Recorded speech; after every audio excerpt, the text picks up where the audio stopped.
अरे सर, आपने कभी कोई ऐसा किरदार किया है जिसे करने के बाद आपको उस किरदार में से या उस कैरेक्टर में से बाहर निकलना मुश्किल हो गया हो, या किसी कैरेक्टर ने आपको बड़ा मुतासिर कर दिया हो? यार मैंने ज़िंदगी में एक कैरेक्टर किया और मैं चाहता हूँ कि वो मैं कैरेक्टर दोबारा करूँ। बहुत मुश्किल कैरेक्टर था। हुआ ये था कि किसी वही जो मेरा फेवरेट कोयटा वाला एक्टर था ना, वही डायरेक्टर था उस ड्रामे का। उसने मुझे कहा कि जनाब मैं तुझे एक कैरेक्टर दे रहा हूँ, बहुत इस तरह का है, शहरी, बहुत चालाक, ये वो फलाना। मेरी उससे बात हो गई, हमारा तय हो गया कि भाई हमारी शूटिंग है। अचानक उसका फ़ोन आया कि यार आप मीरपुर खास जा रहे हैं और मैं तेरा कैरेक्टर चेंज कर रहा हूँ, तुझे वहाँ का एक कैरेक्टर कराऊँगा। मैंने अच्छा ठीक है। जिस दिन हमने जाना था, बस में बैठ के उसने मुझे स्क्रिप्ट दिया। वो एक मेंटली रिटार्डेड नौजवान का कैरेक्टर था, जो कि हीरोइक कैरेक्टर है, जो कि विलन से बदला भी लेता है अपनी बहन का और ये वो इस तरह से, लेकिन वो मेंटली रिटार्डेड है। ठीक है। अब मैंने कहा यार मेंटली रिटार्डेड कैसे करूँगा प्ले। मैंने वही उससे कहा कि यार मुझे कमरा दे दे, मुझे डिस्टर्ब नहीं करना हो। फिर मैंने सोचा तो मुझे अपनी याददाश्त में एक ऐसा बंदा मिला जो मेरे साथ स्कूल में क्लास में पढ़ता था, मेंटली रिटार्डेड था और बड़ा हो गया था, लेकिन छोटे लड़कों के साथ पढ़ता था। पहली से 5वीं तक उससे पढ़ा था। तो मैं उससे और ज़्यादा अपनी सोच को मजबूत किया तो वो मुझे ज़ाहिर है नज़र आने लगा। फिर मैंने उसे अडॉप्ट करने की कोशिश की, तो मुझे उसकी वो बनानी थी, चाल बनानी थी, उसका अंदाज़ बनाना था और ये सब करना था और इसमें वो प्ले करना था। तो ज़ाहिर है समझ में तो आ गया, सोच लिया कि मुझे नज़र भी आने लगा। अब इसको मुझे रिहर्स करना है। रिहर्सल के लिए मेरे पास कुछ भी नहीं है, क्योंकि हमारे ड्रामों में रिहर्सल के लिए वक्त नहीं होता। रिहर्सल आप नहीं कर सकते, आपको फ़ौरन ट्रिक। तो 2 दिन लगे मुझे एक्चुअल शूटिंग के दौरान उसको करके रिहर्सल करने में। ठीक है। और तीसरे दिन वो रिहर्स हो चुका था तो उसमें रिदम भी आ गया। उससे पहले तक उसमें रिदम नहीं था, यानी मैं चलता था तो वो रिदमिक नहीं होता था। उसके बाद उसमें रिदम भी शामिल हो गया था। अब वो बिल्कुल पानी हो गया मेरे लिए। और 6 दिन का था, 5वें 6ठे दिन तो वो ऐसा हो गया था कि मतलब जो भी देखता था वो देखता ही रह जाता था। वो इस तरह का कैरेक्टर हो गया था। अच्छा वो कर तो लिया मैंने, क्योंकि मैं सारा दिन उसी में रहता था, वैसा ही बना रहता था। ठीक है। मैंने कर तो लिया। अब वो प्ले ख़त्म हो गया। अब हम बस में बैठ गए। अब मैं बैठा हूँ तो मेरे पैरों में दर्द होने लगा।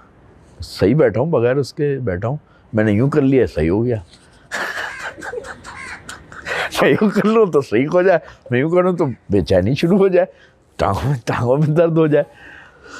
तो इससे इस कैरेक्टर से निकलने में मुझे फिर पूरा हफ्ता लगा और मैंने मालिश वालिश कराई, सीधा किया अपने पैरों को। तो ऐसा भी होता है। लेकिन मैं वो कैरेक्टर इतना खूबसूरत हुआ था कि मैं उसे बार बार करना चाहूँगा। मतलब जब भी करूँगा ना उससे बेहतर ही होगा, क्योंकि इतनी रिहर्सल कर ली, इतना वो कर लिया। अब भी मैं सोचता हूँ तो मुझे अपनी ज़िंदगी का सबसे खूबसूरत कैरेक्टर वही लगता है। अच्छा राशिद भाई, आप एक एक्टिंग वर्कशॉप स्टार्ट करने लगे, तो इसके बारे में हमें थोड़ा सा बताएं। देखो यार, यहाँ आके 25-26 साल एक्टिंग को एक्सपीरियंस करने के बाद मैंने सोचा है कि मैं जो कुछ मैंने हासिल किया है मैं उसे नौजवान में मुंतकिल करूं, और ये मेरा फ़र्ज़ बनता है। क्योंकि होता यह है कि जब नौजवान इसे ज्वाइन करते हैं जिस उम्र में, जिस एज में, तो उस वक्त बहुत सारी एक्सरसाइजेज ऐसी होती हैं जो आप पे असरअंदाज हो सकती हैं। जैसे कि आप बेहतर अंडरस्टैंड कर सकते हैं अपनी कॉन्फिडेंस को डेवलप करने के लिए इन एक्सरसाइजेस को। ऑब्जर्वेशन एक्सरसाइजेस अब आप करते हैं तो आप ऑब्जर्वेंट हो जाते हैं, अपनी ऑब्जर्वेशन की सलाहियतों को बढ़ा सकते हैं। इसी तरह कंसंट्रेशन की एक्सरसाइज होती हैं, और जो सबसे बढ़कर इम्पॉर्टेंट होती है वो होती है इमेजिनेशंस। तो इमेजिनेशंस की भी इन्हेंस करने के लिए कुछ एक्सरसाइज होती हैं। जब आप उसे करते रहते हैं तो आप अच्छे खासे स्ट्रॉन्ग इमेजिनेटिव आदमी बन जाते हैं। जो चीज़ नहीं भी हो रही होती है वो आप अपने तसव्वुर में देख लेते हैं, और फिर जब आप किसी किरदार को पढ़ते हैं तो वो किरदार आपको नज़र आने लगता है। और तो फिर जब कोई चीज़ नज़र आने लगती है तो उसे फिर अदा करना, उसे प्ले करना आसान हो जाता है। तो मैंने भी यही सोचा है कि कुछ वर्कशॉप डिज़ाइन की जाए जिसे मैं नौजवानों के साथ करूं। अच्छा, इसमें थोड़ा सा फिज़िकल होना पड़ता है। जिस तरह से मैंने सीखा है मैं उसी तरह से सिखाऊंगा, क्योंकि मैंने इन चीज़ों को, इन एक्सरसाइज को अपने ऊपर एक्सपीरियंस भी कर लिया और इन्हें इम्प्लीमेंट भी कर लिया काम के दौरान। तो मेरे कॉन्सेप्ट क्लियर हो गए इस पे। तो जब मेरे कॉन्सेप्ट क्लियर हो गए तो मैं इसे बेहतर तौर पे बता सकता हूँ। तो अभी तो मैंने यही सोचा है कि मैं किसी एक शोबे को लेके, किसी एक टॉपिक को लेके उसको, एक्सरसाइजेस को रिकॉर्ड करूं और मेरा जो यूट्यूब चैनल है उस पे मैं इसे अपलोड करूं, और जो नौजवान इसे देखना चाहे और इससे इस्तिफ़ादा हासिल करना चाहे वो इसे इम्प्लीमेंट करे, इसे दोहराए, एक्सपीरियंस करे और वो मतलूबा नताइज हासिल करे जो मैंने हासिल किए। तो ये एक बात है। तो मेरे चैनल का नाम है राशिद फ़ारूकी ऑफिशियल। उसमें मेरा इरादा है कि मैं इस तरह की चीज़ें अपलोड करता रहूँगा वक्तन फ़वक्तन। अभी चूँकि मैं बहुत बिज़ी हूँ, काफ़ी ज़्यादा टेलीविज़न और फिल्म वगैरह कर रहा हूँ, तो मुझे कम वक्त मिल रहा है। जैसे ही मुझे वक्त मिला, अभी मुझे वक्त मिला था तो मैंने एक वीडियो अपलोड की है जिसका मुझे अच्छा रिस्पांस मिला है। तो अब मैंने सोचा है कि उसे टॉपिक वाइज करूं, कि जैसे सबसे पहले जब आप अपने आप को एक्टिंग के लिए तैयार करते हैं तो एक ख़ास बॉडी टेम्परेचर की ज़रूरत होती है आपको। तो आप सबसे पहले वार्म अप एक्सरसाइज से शुरू करें कि आप वार्म अप हो जाएं, अपनी पूरी फिज़ीक को, सारे पार्ट्स को हिला जुला लें। आप जो चीज़ एक्टिंग में इस्तेमाल करते हैं, जैसे आइज़ हैं, कान हैं, जो चीज़ भी रेजोनेटर्स हैं आवाज़ के लिए, आपकी सांस है, इन सब को वार्म अप कर लें तो ये सब चीज़ें बेहतर हो जाएंगी। इसी तरह आपका ब्रीथ बहुत इम्पॉर्टेंट होता है, उसे बढ़ाया जा सकता है। आप बड़ा सांस ले सकते हैं, आप बड़ा जुमला डिलीवर कर सकते हैं। फिर आपकी आवाज़, थिएटर में तो आवाज़ बहुत ही इम्पॉर्टेंट होती है, लेकिन अगर आपकी वॉइस की क्वालिटी अच्छी हो वो बेहतर की जा सकती है। जैसे कुछ लोग होते हैं नॉर्मल ज़िंदगी में उनके अल्फाज क्लियर नहीं होते या कुछ अल्फाज क्लियर नहीं बोल पाते क्योंकि उनकी तजुर्बा इस तरह का रहा होता है या एक्सेंट का मसला होता है, तो वो लोग इनको इस्तेमाल कर सकते हैं। जैसे आवाज़ प्रोड्यूस कहाँ से होती है इसको जान लें, फिर आवाज़ को नीचे कैसे ले जाया जा सकता है, कहाँ से प्रोड्यूस हो रही है, वहाँ से प्रोड्यूस हो तो आवाज़ भारी हो सकती है। अच्छा, आप अपने चेहरे पे जो रेजोनेटर्स होते हैं उनको इस्तेमाल करते हुए, जैसे नाक के रेजोनेटर होते हैं, सर के रेजोनेटर्स होते हैं, आपके लिप्स को इस्तेमाल करते हैं, आप इन चीज़ों को इस्तेमाल करते हुए आप अपनी वॉइस की क्वालिटी को बेहतर कर सकते हैं। तो ये चीज़ें, ये मैं वक्तन फ़वक्तन अपलोड करता रहूँगा और मैं चाहूँगा कि लोग इससे इस्तिफ़ादा हासिल करें। मेरा तो ये फ़र्ज़ है और ये मैं फ़र्ज़ अदा कर दूँगा। अब जो उसको ले सके, जितना भी ले सके, ये उसका काम है यार। अच्छा राशिद भाई, अक्सर सुनने को मिलता है कि हमारा जो पाकिस्तान फिल्म इंडस्ट्री है वो रिवाइव हो रही है, लेकिन आमतौर पे हम देखते हैं कि हमारे यहाँ बड़ी कम फिल्में बनती हैं और आमतौर पे फेस्टिवल्स पे ही रिलीज़ हो रही होती हैं। तो इसके बारे में आपका क्या ख्यालात है? देखो, कोई भी चीज़ रिवाइव होती है ना तो एक दिन में तो नहीं हो जाती। बड़ा फ़र्क जो आया है ना वो ये आया है, इससे पहले वही बात है, इससे पहले तक जो डायरेक्टर आता था वो काम सीख कर आता था। एक डायरेक्टर से उसके असिस्टेंट ने काम सीखा है, अब वो कर रहा है। अब जो डायरेक्टर आ रहे हैं, अभी वो पूरी तरह आए नहीं हैं, लेकिन जो आ रहे हैं वो काम पढ़ के आ रहे हैं और उन्होंने पढ़ के थ्योरी करनी है। सही है, सेंसिबल भी ज़्यादा होते हैं, वेल प्लान्ड होते हैं क्योंकि उन्हें वो चीज़ सिखाई गई होती है, फ्रेश आइडियाज़ के साथ होते हैं, फिल्म रिवायती नहीं बनाएंगे। तो ऐसे ही 2-4 फिल्में आई हैं अभी, उन लोगों की शॉर्ट फिल्में ज़्यादा हैं, मुझे तो वो शॉर्ट भी बहुत अच्छी लगती, लेकिन जैसे ही ये तादाद बढ़ेगी, ये जो हमारा प्रोड्यूसर है जब उन पे ट्रस्ट करेगा तो वो कमाल फिल्म बना देंगे।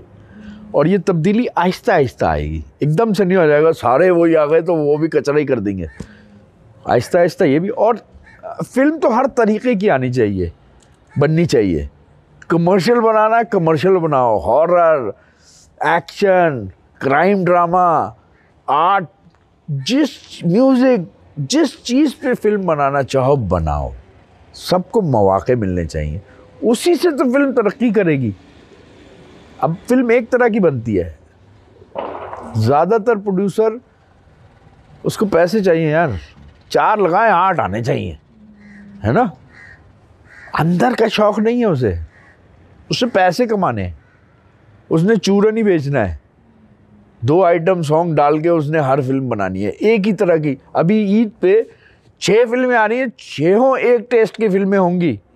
रोमांटिक कॉमेडी, सब मसाला, 4 गाने और खूबसूरत सेट और एग्जिजरेटेड एक्टिंग और गंदा सा ह्यूमर, ये सब उसमें कॉमन होगा। कुछ में नहीं होगा, कुछ ज़रा बेहतर भी होंगी, लेकिन टेस्ट वही होगा रोमांटिक कॉमेडी, क्योंकि ये मसाला फिल्म होती है, ये चलती है, लोग देखते हैं, खुश होते हैं। अच्छा राशिद जी, हम लोग जब कहानी पे बात करते हैं, फिल्मों की या ड्रामों की, तो अक्सर एक जुमला सुनने को मिलता है कि लोग यही देखना चाहते हैं। तो इस बयान के पीछे क्या सच्चाई है? लोग तो वो देखेंगे ना जो आप दिखाएंगे, ठीक है। ये निस्बतन आसान होता है ये शूट करना आसान होता है, कमरे में बिठाया, बातें करनी है, बातों से कंटेंट को, स्टोरी की डेवलपमेंट करेंगे, ठीक है। आप जब उसे बाहर ले जाते हैं, आप किसी लोकेशन पे ले जाते हैं, तो शूट मुश्किल हो जाती है। ये बात तुम भी जानते हो, हम भी जानते हैं। खर्चा बढ़ जाता है, बजट बढ़ जाते हैं, बहुत सारी बात। तो वही तो मैं बात करने की कोशिश कर रहा हूँ, हम आसानी की तरफ जाते हैं, मुश्किल की तरफ नहीं जाते। हम ऐसी बात जो सोचने पे मजबूर करती है वो नहीं करते। हम ऐसी बात करते हैं बस जो वक्ती तौर पे हमें हंसा दे या वक्ती तौर पे हमें रिलैक्स कर दे, हम वो बात करते हैं। एक और चीज़ हमारे सोसाइटी में कम है, वो है सीरियस एलिमेंट। हम सोचते नहीं हैं, हम सीरियस चीज़ों पे बात भी नहीं करना चाहते, हम सीरियस चीज़ों को दिखाना भी नहीं चाहते, हम हंसना चाहते हैं। हम बेवकूफ़ हैं ना यार। स्टूपिड बात है, जिस मुल्क की ये माशी हालत होगी और जिसकी सोसाइटी ऐसी पैथेटिक हो चुकी होगी, उसको रोमांटिक कॉमेडी फिल्में देख के हंसना चाहिए।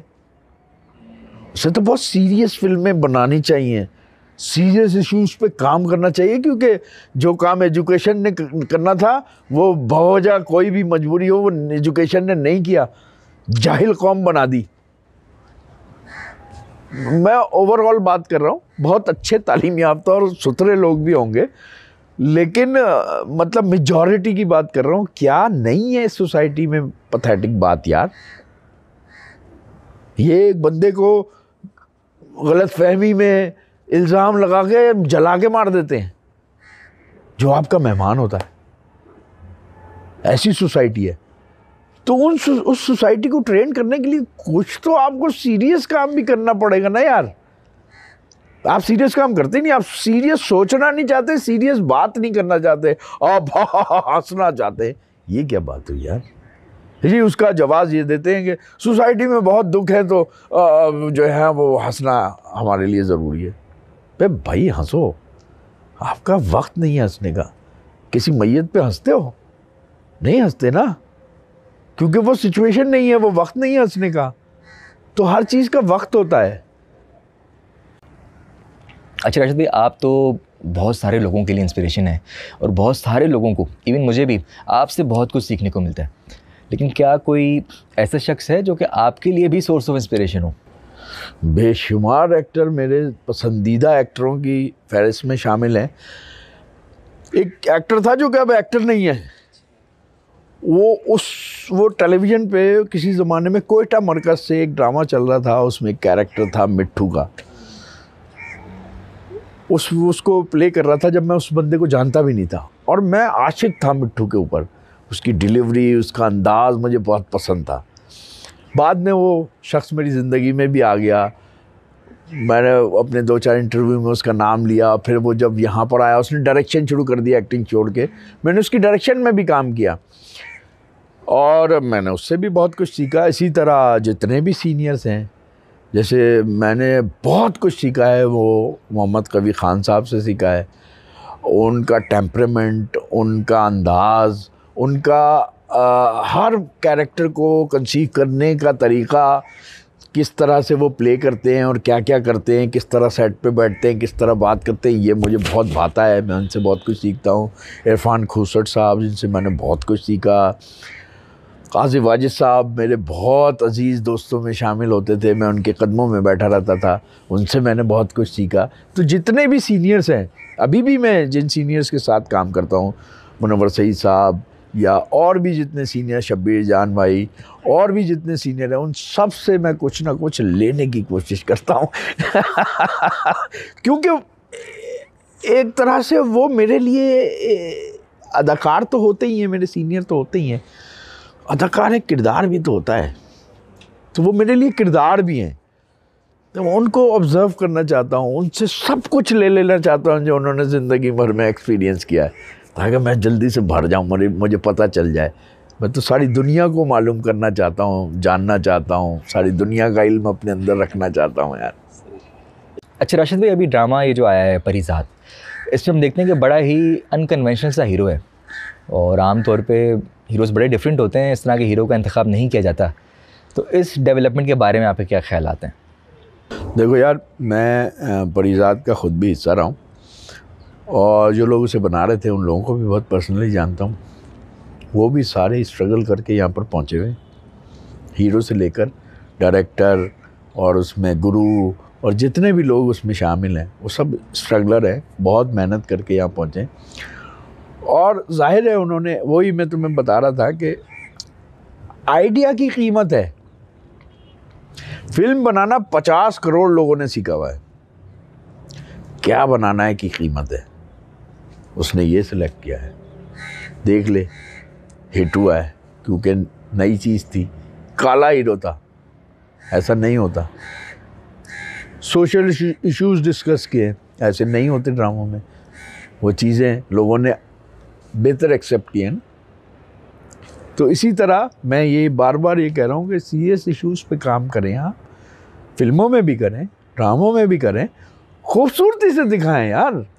वो ऐसे जैसे परिजात में दिखाया गया, वो स्टोरी की सूरत में दिखाया गया, लोगों ने उसे बहुत अच्छा रिसीव किया और उसके बारे में बहुत अच्छा फीडबैक है लोगों का। इसी तरह और चीज़ें भी क्यों नहीं बन सकती, ये ट्रेंड बनना चाहिए ना।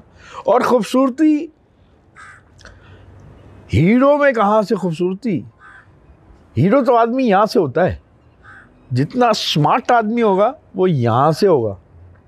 फिजिकली स्मार्ट तो पहलवान होते हैं यार, WWF की कुश्तियाँ लड़ते हैं, उनसे ज़्यादा स्मार्ट तो फिजिकली कोई नहीं होता है ना। तो स्मार्ट तो यहाँ से होता है आदमी, दिमाग से, और दिमाग एजुकेशन से बनता है। तो कुछ चीज़ें हैं, चाहे वो काला हो, चाहे वो नाटा हो, चाहे मतलब उसके बाल ना हो, गंजा हो, चाहे उसकी तोन निकली हुई हो, अगर वो यहाँ से स्मार्ट है तो वो हीरो है, समझ रहे हो ना। तो ऐसे हीरोज़ को, ऐसी स्टोरीज़ को लेके आना चाहिए जिनके हीरोज़ स्मार्ट हों, इश्क के अलावा भी बहुत कुछ जानते हो समझ रहे हो ना, सिर्फ इश्क ही बेचे जा रहे हैं यार। अच्छा, आपकी लाइफ में कभी कोई ऐसा वक्त आया जो कि आपके लिए बहुत मुश्किल हो और आपको लगे कि यार ये अब मैं कैसे इसमें से अपने आप को निकालूंगा? बारहा आया कि जिस वक्त ऐसा हो गया कि मैं समझने लगा था, मतलब थोड़ा सा, कि यार या तो मुझ पर कोई जादू हो गया है, मतलब आपको काम ही ना मिले, बावजूद एफर्ट के आप कोई काम हासिल करने में नाकाम रहे। हो ऐसा गया था कि जिसके पास जाऊं, मिसाल के तौर पे बहुत एफर्ट करके मैंने एक काम हासिल किया, मैं उसकी मीटिंग पे गया हूँ, स्क्रिप्ट मैंने ले लिया है, अब मेरी उस काम को करने की मीटिंग हो रही है, पता चला प्रोड्यूसर का एक्सीडेंट हो गया।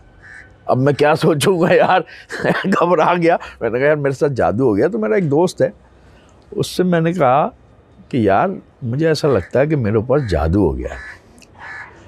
तो मुझे उसने कहा कि यार देख, अगर तू ये समझने लगेगा ना कि तेरे ऊपर जादू हो गया है तो फिर जादू हो जाएगा। ये मत समझ के तेरे ऊपर जादू हो गया। आदमी के फेजेस होते हैं, कुछ केमिस्ट्री होती है, कुछ कैलकुलेशन होती है, जो गड़बड़ हो जाती है तो नहीं मिलता। लगा रहे मुन्ना भाई, अगर तुझे काम आता है तो ये काम इस मार्केट में होता है तो ये ज़रूर मिलेगा, और फिर काम मिलने लगा। मैं इसीलिए फिल्म डेवलपमेंट की बात कर रहा हूँ। फिल्म करेगी सही मानों में आपकी तरबियत, क्योंकि वो टेलीविज़न तो आपको बग़ैर मर्ज़ी के, आपने जब चैनल हुआ आपको घर में है, केबल पे आ रहा है या किसी डिश पे आ रहा है, कैसे भी आ रहा है, आपने चैनल बदलना है, वो वाला देख लिया, वो वाला देख लिया, उसके लिए आपको बहुत ज़्यादा एफर्ट करने की ज़रूरत नहीं पड़ रही। जबकि आप फिल्म देखने के लिए आप पूरे से पहले से तैयार होंगे, प्रोग्राम बनाएंगे, टिकट लेंगे, पैसे खर्च करेंगे, फिर आप सिनेमा में जाके देखेंगे और इतनी बड़ी स्क्रीन होगी, आप इतने छोटे से होंगे, वो स्क्रीन आपके ऊपर आ जाएगी, वो फिल्म आपके अंदर चली जाएगी, क्योंकि आप छोटे हैं, फिल्म बड़ी है, ठीक है। उसका मैजिक ही और है, वो आप ज़्यादा मुतासिर होंगे। अगर एजुकेट किया जा रहा है आपको तो आप ज़्यादा एजुकेट होंगे। वहाँ एक छोटी सी बात भी आपको बड़ी आसानी से समझ में आ जाएगी, ठीक है। तो फिल्म डेवलपमेंट ज़्यादा ज़रूरी है, और फिल्म में सीरियस इश्यूज़ पे भी काम करना चाहिए। वैसे तो हर इशू पे काम करना चाहिए, लेकिन कुछ सीरियस इश्यूज़ ऐसे भी होने चाहिए कि जो थोड़ा सा एजुकेट कर दें। तो एजुकेट 50,000 तरीके से आप कर सकते हैं। आप चाहते हो एजुकेट करना, आप सिर्फ पैसे कमाना ना चाहते हो। समझ गए? अच्छा राशिद भाई, एक स्क्रिप्ट जो होती है उसमें राइटर के अलावा भी एक टीम होती है, तो क्या वो टीम उस स्क्रिप्ट के कंटेंट को मुतासिर करती है?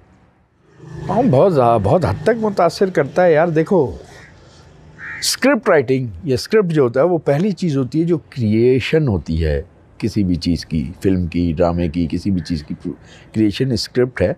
और स्क्रिप्ट राइटर जो होता है, जो राइटर होता है, वो उसे क्रिएट करता है। अगर आप उसको इन्फ्लुएंस करोगे तो जाहिर है वो आज़ादी से काम तो नहीं कर पाएगा ना। ठीक है, आप ज़्यादा इल्म रखते होंगे, लेकिन वो उस राइटर ने तो क्रिएट नहीं किया ना। उससे हमारे यहाँ ये बहुत बड़ा मसला है, हमारी सोसाइटी में ये बहुत बड़ा मसला है कि जो जिसका काम है वो नहीं करता। जैसे आजकल ट्रेंड चला हुआ है कि जी पॉपुलर सिंगर है उससे एक्टिंग करवाएंगे। भाई एक्टर का काम होता है एक्टिंग करना यार, सिंगर का काम नहीं होता। तुम सिर्फ उसकी पॉपुलैरिटी को यूज़ कर रहे हो, उसको एक्टिंग आती ही नहीं है, या आती भी होगी किसी सतह पे, लेकिन वो प्रॉपर एक एक्टर तो नहीं है। काम तो एक प्रॉपर एक्टर को मिलना चाहिए जो इसको ज़िंदगी भर एक्सपीरियंस करेगा, उसे वो मौका मिलना चाहिए। तो इन्फ्लुएंस नहीं करना चाहिए। राइटर का काम है स्क्रिप्ट राइटिंग करना, उसने स्क्रिप्ट दिया है, डायरेक्टर उसको डायरेक्ट करेगा, कास्टिंग डायरेक्टर का काम है कास्टिंग करना, प्रोड्यूसर का काम पैसे देना। मतलब सारे लोग अपनी अपनी जगह पर सही काम करेंगे तो एक अच्छी प्रोडक्ट बनेगी। ऐसा नहीं हो सकता कि कोई अच्छी प्रोडक्ट जो है 15 आदमियों के इन्फ्लुएंस से बनती हो। तो कोई भी अच्छी चीज़, अच्छी प्रोडक्ट अगर आप बनाना चाहते हैं ना, तो मोची से मोची का काम कराएं और डॉक्टर से डॉक्टर का काम। हम तो अपने खिलाड़ी को भी हमने वज़ीर आज़म बनाया हुआ है। मतलब जिसका काम क्रिकेट खेलना है उसे क्रिकेट खेलनी चाहिए, जिसका काम पॉलिटिक्स करना है उसे पॉलिटिक्स करनी चाहिए, जो डॉक्टर है उसे डॉक्टरी की प्रैक्टिस करनी चाहिए ना। इधर उधर क्यों करते हैं? सबको अपनी अपनी फील्ड में, और बेहतर तो यही है कि जिस फील्ड की तालीम हासिल की है आप उस फील्ड को एक्सपीरियंस करो और महारत की सतह तक जाओ। तब आप आइंदा आने वाली नस्लों के लिए कुछ पैगाम दे के जा रहे हो सकता है आपका आने वाला स्टूडेंट जो है, जो आपका स्टूडेंट है, वो आपसे आगे जाएगा। ठीक है, आप अच्छे सर्जन हैं इसका मतलब कतई ये नहीं है कि आप बहुत अच्छे वॉलीबॉल के प्लेयर भी होंगे। ठीक है, आप हो सकते हैं, लेकिन आप महारत की उस सतह तक नहीं पहुंचेंगे जहां वो वॉलीबॉल का प्लेयर जो सारी ज़िंदगी एक्सपीरियंस करेगा वॉलीबॉल को, तब वो वहां पहुंचेगा। आप नहीं पहुंच सकते। राशिद भाई, आपका बहुत शुक्रिया कि आप आए और अपना इतना कीमती वक्त हमें दिया, आपसे इतनी सारी हमने बातें कर ली और इतना कुछ आपसे सीखने को मिला। Thank you so much sir, thank you so much for joining us. अरे शुक्रिया तो आपका कि यार आपने पकौड़े ड्राई फ्रूट, चाट, चाय ये सब खिलाया पिलाया यार, बहुत शुक्रिया आपका।